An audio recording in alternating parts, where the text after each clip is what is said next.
How's it going, Dopamon fans? If you've been following along on the channel, you know I've been talking about the top Russian prospects for the 2022 NHL entry draft, and today we have my number 4, Gleb Trikozov.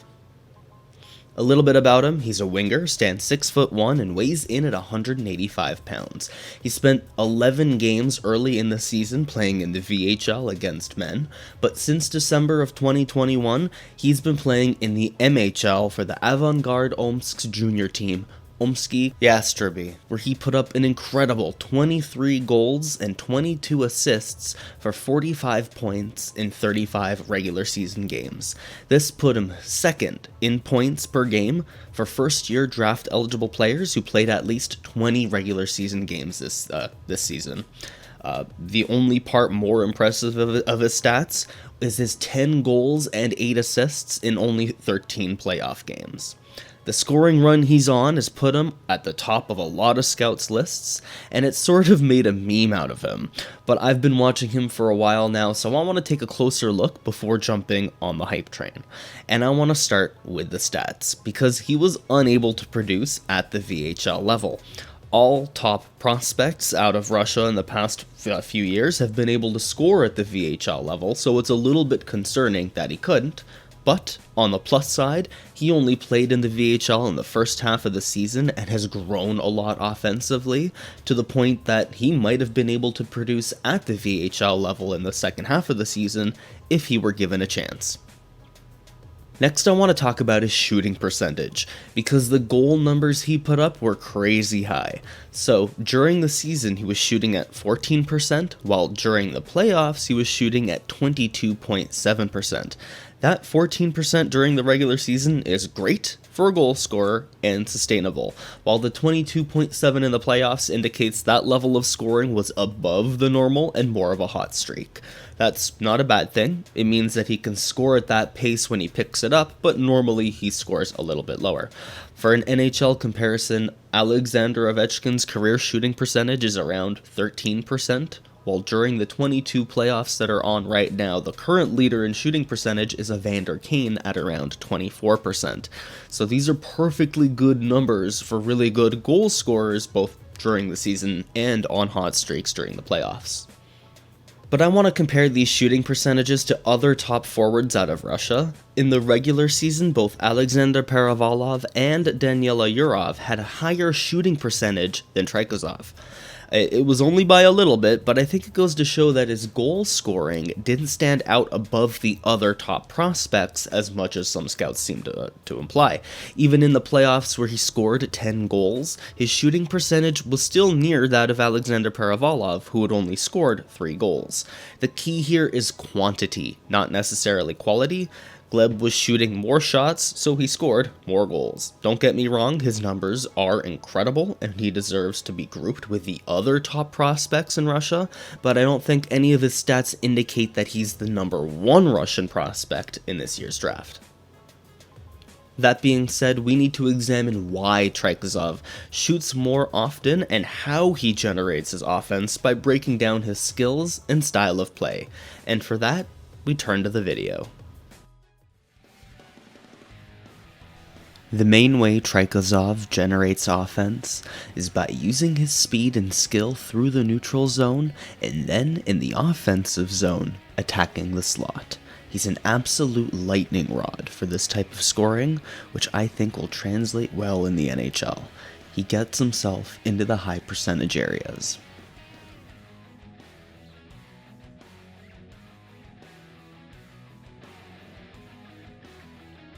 Watch how he attacks the center of the ice to create scoring opportunities.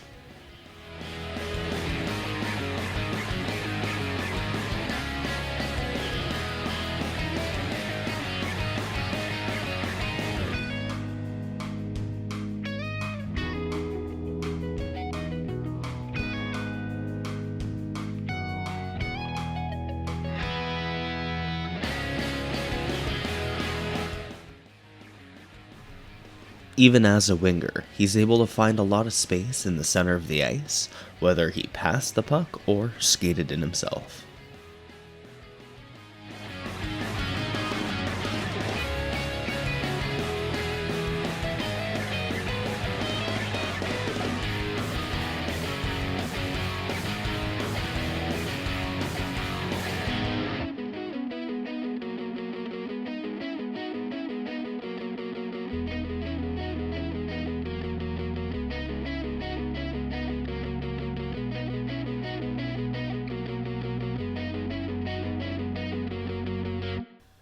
Now let's break down the skills he uses, and I'll start with his skating, the foundation of which is his strong lower body that gives him great balance, powerful strides, and quick acceleration, like in this clip where he starts from standing and creates separation from the defender.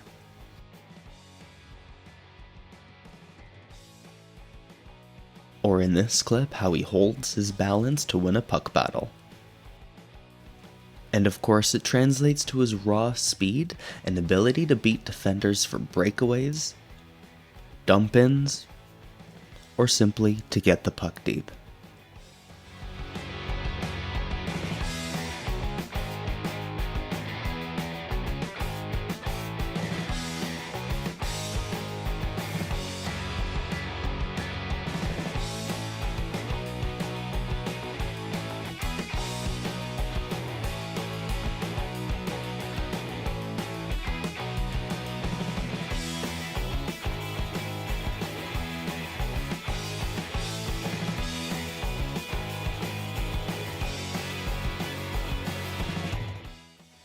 And it's not just his foot speed that leads to goals.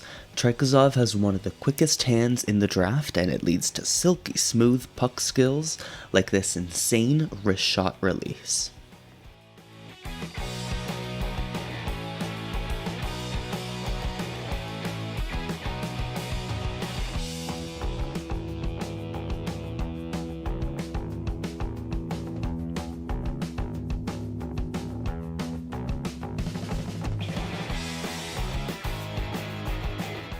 He's also able to make tight passes in the offensive zone.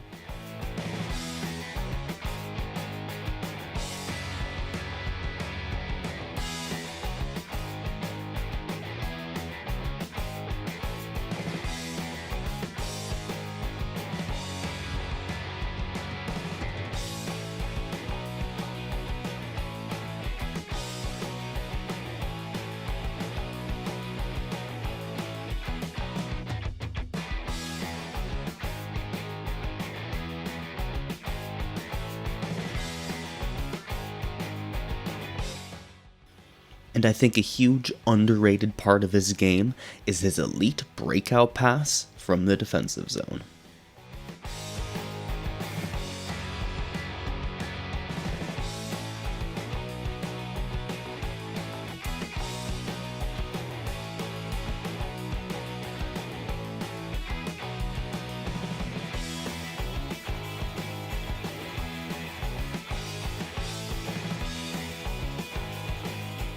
That doesn't mean he isn't without his flaws, and I'm going to talk about his decision making with the puck first because I believe it limits his potential the most. Like on these plays where he tries to skill his way through multiple defenders and loses possession of the puck.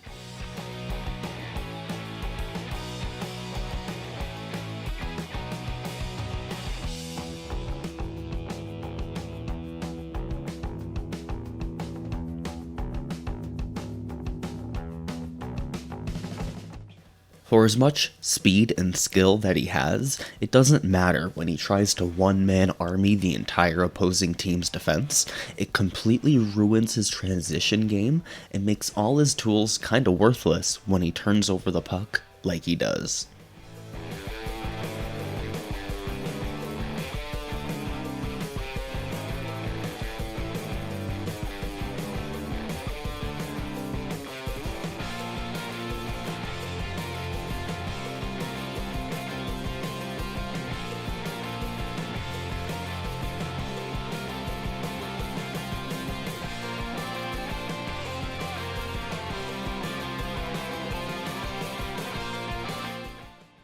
Even from the defensive zone, he'll make poor decisions like this one.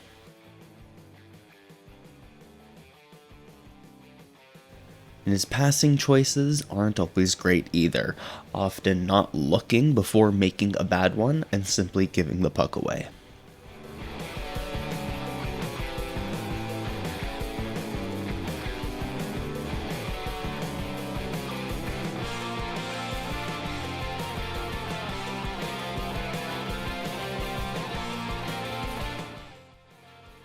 Even that big breakout pass of his is often completely negated because he didn't look first.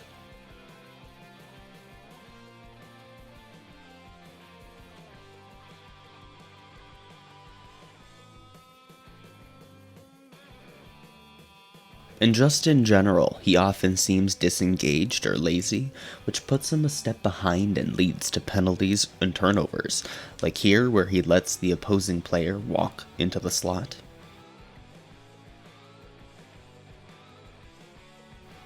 Or here where he just extends his stick without actually trying to engage the puck carrier. Or in this one where he watches his check skate right by him and into the slot without reacting until it's too late. Or even here in the defensive zone where he makes zero effort to recover the puck.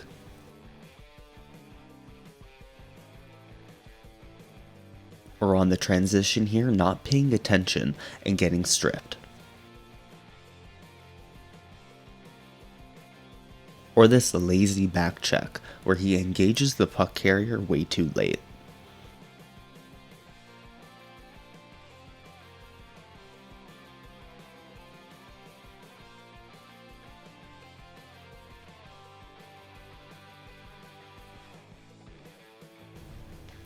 Then he turns the puck over at the other end and watches the other team score.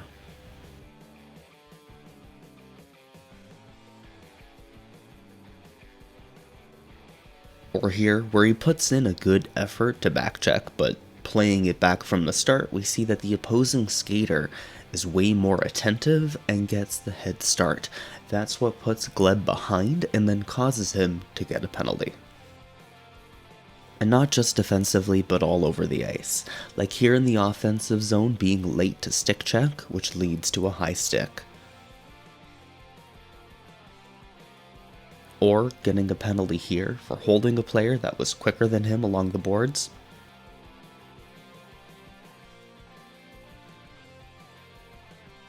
Or just this completely undisciplined retaliatory slash. These flaws build up more so than any other top prospect out of Russia this year. As far as skills go, I think that at this point he's absolutely ready to score consistently at the VHL level, but at the same time the flaws in his game are just so prevalent that until he proves his mental game and his all-round game, I think he's bound to bounce between the VHL and MHL a lot next year. So in conclusion, Gleb Trikozov is this year's trick pony for me. I love some of the things Gleb can do with the puck, but his decision making is questionable, his consistency and effort is varying, and he hasn't been able to make his game click at a higher level yet. As a goal scorer, I want to give him a bit of a pass on the things he can't do, but only given that he exceeds his peers in that goal scoring department, which I don't feel like he did as much. The other top Russian forwards in this draft have a more well-rounded game, while still providing near equal offensive production. So as far as NHL projection, I definitely see him having that top 6 scoring potential, but with the flaws in his game, I really feel like he'll be more of a depth scorer on a team that rolls 4 lines really well. So I'm going to rank him somewhere in the 45 to 50th overall range, but I have absolutely no idea where he's actually going to go in the draft. According to some scouts, he's a top 10 pick, but according to others, he's also a 3rd or 4th round pick. I think with the hype around him that a team, that likes him is going to do their due diligence and watch their video and take him earlier than that, but I also think that with all the flaws in his game, he won't be drafted in the 1st round. As far as teams I think he could fit on, the New York Islanders, who play with a lot of structure that could really refine Gleb's game. I don't know if I'd use their 13th overall pick on him, but I also don't think he'll fall as low as their other 2nd round pick. Edmonton, the Edmonton Oilers, I feel like he plays a similar style of game to Evander Kane, who's found some success there, and I feel like Gleb could do the same, maybe with Connor McDavid, maybe with Draisaitl. The Boston Bruins, a team that struggled with finding consistent scoring, I feel like he'll be a good fit for their future, whether they decide to retool or not. They've got a 2nd round pick at 54th overall, but I feel like they'd have to trade up a little bit to get him. Also, the Minnesota Wild, I feel like they need another really skilled forward to either play with fellow Russian Kirill Kaprizov or just balance out their forward core. I think that their second round pick at 47th overall is maybe in the right place for him to get drafted, so I have a good feeling about that. That's all for this one. Thank you all so much for watching. Don't forget to hit like and subscribe to follow along with the rest of the scouting reports I'll be posting until the draft. And of course, I want you guys to comment your thoughts down below, what you think of Gleb, where he's going to go, what his NHL projection is, and of course, we're Dopamon, my best friend, and I talk hockey news, analysis, playoff coverage, and we got a lot more draft content coming out, so stick around. Peace.